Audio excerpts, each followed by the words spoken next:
அனைவருக்கும் வணக்கம். இன்னைக்கு நம்ம பார்க்க போற வீடியோ பட்டாசு தீக்காயத்துக்கு எப்படி முதலுதவி செய்யணும் அப்படிங்கிறதா. இந்த வீடியோவில் நிறைய விஷயங்கள் முதலுதவியை பற்றி நான் டிஸ்கஸ் பண்ணியிருக்கிறேன். ஃபஸ்ட்டு தோலோட அமைப்பு, தோலுக்கு கீழே தீக்காயம் எவ்வளோ ஆழத்துக்கு போகும், மருத்துவ ரீதியாக இந்த தீக்காயத்தை எத்தனை வகையாக பிரிச்சிருக்கிறாங்க, இது எந்த வகையான தீக்காயத்துக்கு உடனடியான மருத்துவ சிகிச்சை தேவை, பொதுவாக ஒரு தீக்காயத்துக்கு எப்படி முதலுதவி பண்ணணும், முகத்திலையும் கண்ணிலையும் ஏற்படக்கூடிய தீக்காயங்கள், கண்ணில் ஏற்படக்கூடிய தீக்காயங்களோட வகைகள், அதற்கான முதல் உதவி, அப்புறம் மேஜர் தீக்காயங்கள்னா என்ன, அதுக்கு எப்படி முதலுதவி செய்யணும், ஒரு முதலுதவி செய்யும் போது நம்ம எப்படி கவனமாக இருக்கணும், என்னென்ன தவிர்க்க வேண்டிய விஷயங்கள் அப்படிங்கிறத சொல்லியிருக்கிறேன். ஒரு ஃபர்ஸ்ட் எய்டு கிட்டு, அந்த ஃபர்ஸ்ட் எய்டு கிட்டில் என்னென்ன பொருட்கள் இருக்கணும், தீக்காயங்களுக்கான இயற்கை மருத்துவ முறைகளை பற்றியும் தெளிவாக சொல்லியிருக்கிறேன். இந்த வீடியோவை எல்லோரும் கவனமாக பாருங்கள். இப்போ ஃபஸ்ட்டு ஸ்கின்னுக்கு கீழே என்னென்ன இருக்குங்கிறது இந்த ஸ்லைடில் காட்டியிருக்கிறேன். பார்த்தீங்கன்னா ஃபஸ்ட்டு முடிக்கு கீழே தோலோட மேல் பகுதி, அப்புறம் தோலோட கீழ்ப்பகுதி, அதே மாதிரி தோலுக்கு கீழே உள்ள திசுக்கள், அப்புறம் தசை, அப்புறம் எலும்பு, இது மாதிரிக்கு ஒவ்வொரு லேயராக தான் நம்ம உடம்புக்குள்ள தோலுக்கு கீழே நிறையா உறுப்புகள் இருக்குது. மருத்துவ ரீதியாக தீக்காயத்தை 4 வகையாக பிரிச்சிருக்கிறாங்க. இதில் first type first degree burn, இதை சூப்பர்ஃபிஷியல் பேர்ன்னு சொல்லுவாங்க. இந்த சூப்பர்ஃபிஷியல் பேர்னில் தோலோட மேல் பகுதியான இந்த எபிடர்மிஸ் மட்டும்தான் பாதிக்கும். இது பாதிக்கும் போது என்ன ஆகுன்னா பெரிய ப்ராப்ளமெல்லாம் இருக்காது. அந்த தீப்பட்ட இடம் செவந்து இருக்கும், எரிச்சல் ஜாஸ்தியாக இருக்கும், வலியும் ஜாஸ்தியாக இருக்கும். செகண்ட் டிகிரி பேர்னுங்கிறதுங்கிறது ஸ்கின்னோட முழு அமைப்பும் பாதிச்சிடும். இதுதான் செகண்ட் டைப் ஆஃப் பேர்ன். இதில் என்னென்னா வலி இருக்கும், வீக்கம் இருக்கும், எரிச்சல் இருக்கும், கொப்புளங்கள் வரும். இந்த மாதிரிக்கு கொப்புளங்கள் இந்த மாதிரிக்கு ஃபார்ம் ஆகி இங்கே நீர் கோர்த்துட்டு இருக்கும். Third type third degree burn. இதை ஃபுல் திக்னஸ் பேர்ன்னு சொல்லுவாங்க. இந்த காயம் தசை வரைக்கும் போகக்கூடியது. இதில் என்னென்னா ஸ்கின்னுக்கு கீழே நிறைய நரம்புகள் இருக்குது, இரத்த நாளங்கள் இருக்குது. இதெல்லாம் பாதிக்கிறதுனால இந்த டைப் ஆஃப் தேர்ட் டிகிரி பேர்னில் வலி இருக்காது, எரிச்சல் இருக்காது. ஃபோர்த் டிகிரி பேர்ன் ரொம்ப டேஞ்சரஸ். இது என்னென்னா போன் வரைக்கும் போகும். சப்போஸ் ஜாயிண்ட், இந்த இடத்துல ஜாயிண்ட் இருக்குது அப்படின்னா இந்த ஜாயிண்ட்டையும் கூட பாதிக்கக்கூடியது இந்த ஃபோர்த் டிகிரி பேர்ன்.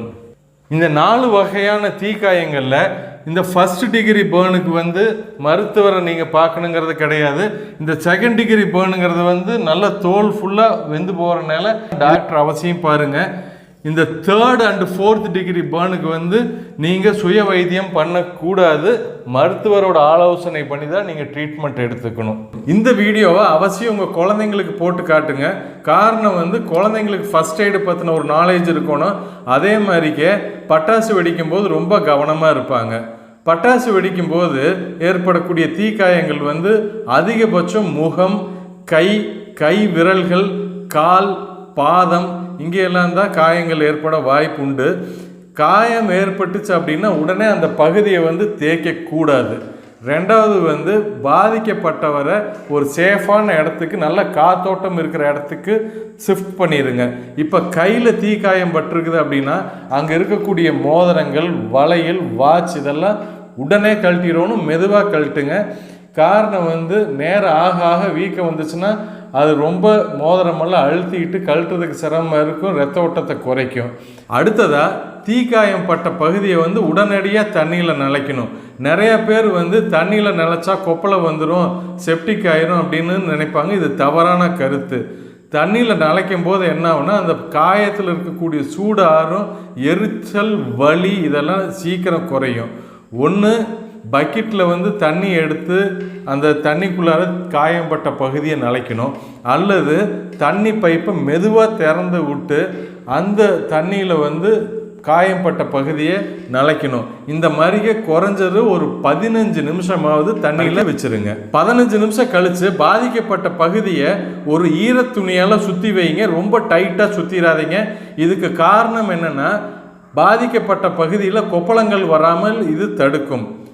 அடுத்தது ஐஸ் கட்டி நிறைய பேர் பயன்படுத்தலாமான்னு கேட்பாங்க. ஐஸ் கட்டியோ ஐஸ் வாட்டரோ தயவு செய்து பயன்படுத்திட வேண்டாம். கொப்பளங்கள் வந்துருச்சு அப்படின்னா கொப்பளங்களை உடச்சிடாதீங்க. இல்லை உங்களை அறியாமல் கொப்பளம் ஏதாச்சும் ஒரு காரணத்தினால உடஞ்சி அதிலிருந்து நீர் வருது அப்படின்னா உடனடியாக அந்த நீரை தொடச்சிருங்க. தீக்காயங்கள் மேலே நேரடியாக பஞ்சை வைக்கக்கூடாது. அதே மாதிரிக்க ட்ரை ட்ரெஸ்ஸிங் தீக்காயங்களுக்கு பண்ணக்கூடாது. தீபாவளி நேரத்துலன்னு இல்லை, எப்போவுமே எல்லாத்து வீட்லேயும் ஒரு ஃபர்ஸ்ட் எய்ட் பாக்ஸ் இருக்கணும். இந்த ஃபர்ஸ்ட் எய்ட் பாக்ஸில் வந்து முக்கியமாக gauze bandage, cotton roll, elasto grip bandage இருக்கணும். ஆயின்மெண்ட்டில் வந்து சில்வர் சல்ஃபா டைசின் அப்படிங்கிற ஆயின்மெண்ட் வந்து தீக்காயங்களுக்கு மெடிக்கலில் கிடைக்கக்கூடியது. அதே மாதிரிக்கு ஹோமியோபதியிலையும் 2 வகையான ஆயின்மெண்ட் இருக்குது. ஒன்று வந்து கேந்தாரிஸ் க்ரீம், இன்னொன்று வந்து கேலண்டுலா க்ரீம். இது எல்லாம் வந்து தீக்காயங்களுக்கு ரொம்ப அற்புதமான மருந்துகள்.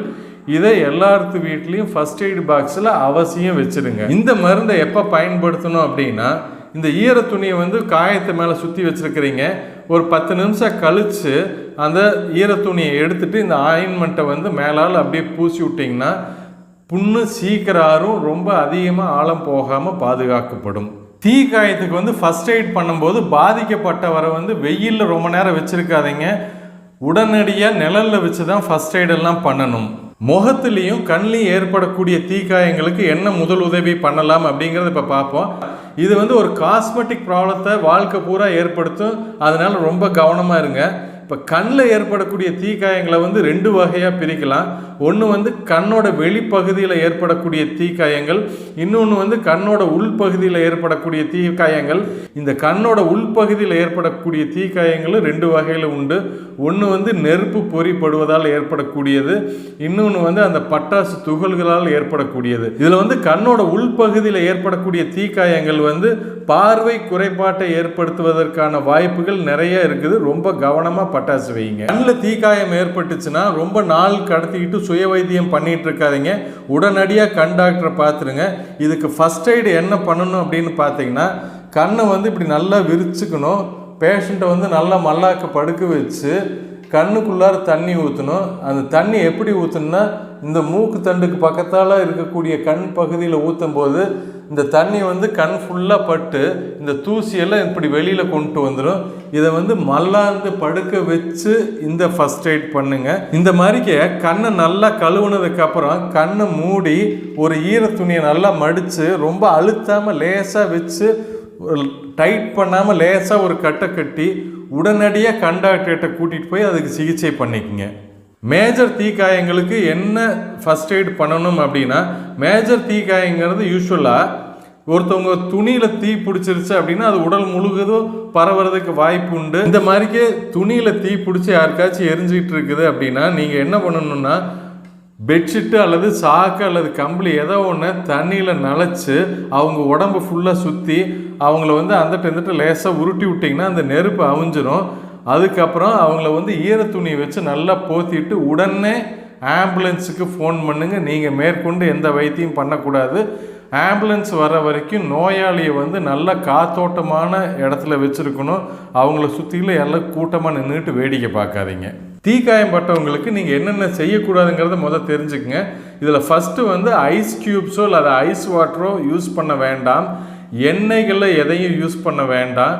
நெய், வெண்ணெய் போன்றவைகளை யூஸ் பண்ண வேண்டாம்.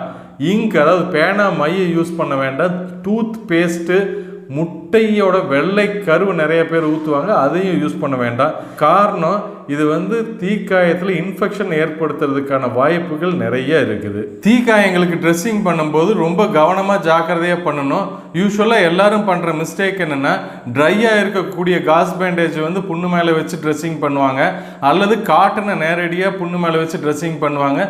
இது ரெண்டுமே தவறான செயல். என்ன ரீசன்னு பார்த்தீங்கன்னா, நெக்ஸ்ட் டே வந்து நீங்கள் புண்ணுக்கு ட்ரெஸ்ஸிங் பண்ணும்போது இந்த மெட்டீரியல்ஸ் எல்லாம் ரிமூவ் பண்ணும்போது எல்லாம் புண்ணோட ஒட்டி இருக்கும். எல்லாம் புண்ணில் இருக்கிற தசைகளை வந்து பிச்சுக்கிட்டு வரும். இது வலியும் வேதனையும் ஏற்படுத்தும். இதுக்கு மாற்றாக என்ன பண்ணலாம் அப்படின்னா, வெட் ட்ரெஸ்ஸிங் பேட், அதாவது மருந்து தொடவிய துணிகள், காஸ் பேண்டேஜ் வந்து கடையில் ரெடிமேடாக இருக்குது. இதுக்கு பேர் வந்து டுல்லேன்னு பேர். இதை ஃப்ராமைசிட்டின் டுல்லேன்னு சொன்னீங்கன்னா கடையில் கொடுப்பாங்க. இந்த ஃப்ராமைசிட்டின் டுல்லேவை யூஸ் பண்ணி ட்ரெஸ்ஸிங் பண்ணும்போது அடுத்த நாளுக்கு வந்து நீங்கள் புண்ணை க்ளீன் பண்ணும்போது இந்த டூல்லை ஈஸியாக அந்த காயத்திலிருந்து வெளியே வந்துடும். நோயாளிகளுக்கு எந்த வகையான வேதனையும் இருக்காது. அடுத்ததாக தீக்காயங்களை குணப்படுத்தக்கூடிய எளிய இயற்கை சிகிச்சை முறைகள் என்னங்கிறத பார்க்கலாம். அதுக்கு முன்னாடி ஒரு சின்ன பிரேக் எடுத்துக்கலாம். இந்த வீடியோ உங்களுக்கு ரொம்ப பிடிச்சிருந்துன்னா சப்ஸ்கிரைப் பண்ணுங்கள், மறக்காமல் உங்கள் ஃப்ரெண்ட்ஸுக்கு ஷேர் பண்ணுங்கள், லைக் பண்ணுங்கள், பெல் பட்டனை அமுத்திடுங்க. இப்போ நான் சொல்லக்கூடிய இயற்கை வைத்திய முறைகள்லாம் ஃபஸ்ட் அண்ட் செகண்ட் டிகிரி பர்னுக்கு மட்டும்தான் பொருந்தும். தேர்ட் அண்ட் ஃபோர்த் டிகிரி பர்னுக்கு உடனடியாக ஹாஸ்பிட்டலில் போய் மருத்துவரோட கண்காணிப்பில் சிகிச்சை எடுத்துக்கங்க. நீங்களாக சுய வைத்தியம் செய்து கொள்ளக்கூடாது. தீக்காயங்களுக்கான இயற்கை சிகிச்சையில் வந்து முதல் இடம் வந்து கத்தாழைக்கு தான். யூஸ்வலாக நீங்கள் கத்தாழையை வந்து அவசரத்தில் அரிஞ்சு கொண்டு வரும்போது இந்த மாதிரிக்கு ஒரு எல்லோ கலர் ஃப்ளூயிடு வரும். இந்த மஞ்சள் கலர் திரவம் வந்து அதாவது கத்தாழை செடியிலிருந்து அரிஞ்ச உடனே இந்த மஞ்சள் கலர் திரவம் இங்கே வரும். இந்த மாதிரிக்கு இருக்குதா பாருங்க, உழுவுது பார்த்தீங்களா? இதை வந்து தோலில் படக்கூடாது, காயங்கள் மேலே படக்கூடாது. இது பட்டுச்சுன்னா என்ன ஆகும்னா இதுக்கு வந்து அரிப்பு ஏற்படுத்தக்கூடிய தன்மை உண்டு. அதனால் வந்து புண்ணு வந்து ரொம்ப பிக்க ஆரம்பிச்சிடும். கத்தாழை எப்படி பயன்படுத்தணும் அப்படின்னா தோலை நல்லா சீவிடுங்க. கத்தாழையோட தோலெல்லாம் சீவிட்டு இந்த ஊன் பகுதியை மட்டும் எடுத்துக்கங்க. இதுதான் மருத்துவத்துக்கு பயன்படுறது. இதை வந்து ஒரு 2-3 தடவை நல்லா தண்ணியில் கழுவிட்டு அதுக்கப்புறம் தான் வந்து புண்ணு மேலே வைக்கணும். இப்படி நேரடியாகவே புண்ணு மேலே வச்சு நீங்கள் கட்டுறதுனால கட்டலாம். அல்லது இதை மிக்சியில் அடிச்சிங்கன்னா இதிலிருந்து வரக்கூடிய ஜூஸை வந்து தீக்காயங்கள் மேலே அடிக்கடி ஒரு 15 நிமிஷத்துக்கு ஒருக்கா தடவும் போது ஆரம்பத்தில் ஏற்பட்டக்கூடிய தீக்காயத்தோட எரிச்சல் வலி சீக்கிரம் குறையும், சீக்கிரம் ஆறும். அதே மாதிரிக்கே தீக்காயத்தோட தழும்பு இல்லாமையும் புண்ணு நல்ல குணமாகும். தீக்காயத்துக்கான இயற்கை சிகிச்சையில் கற்றாழைக்கு அடுத்தபடியாக தேனை பயன்படுத்தலாம்.